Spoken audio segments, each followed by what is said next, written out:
مسئولان، علما، اندیشمندان و همه مردم ریش سفیدان و طایفه های مختلف توصیه بنده به شما نه، به خودم اول و به شما که همه ما از خدا بترسیم، تقوا را رعایت کنیم،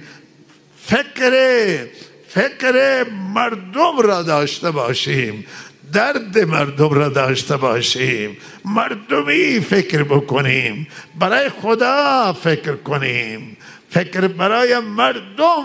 همان فکری، این فکرم برای خدا فکر کنیم. ولهذا با خدا زندگی کردن زندگی سالمه، دنیایتون آباد میشه، آخرتتون آباد میشه. نمازها را پایبندی بکنید، زکات اموالتون بدید، از الله غافل نباشید، ذکر خدا را بکنید، همیشه خدا را یاد کنید،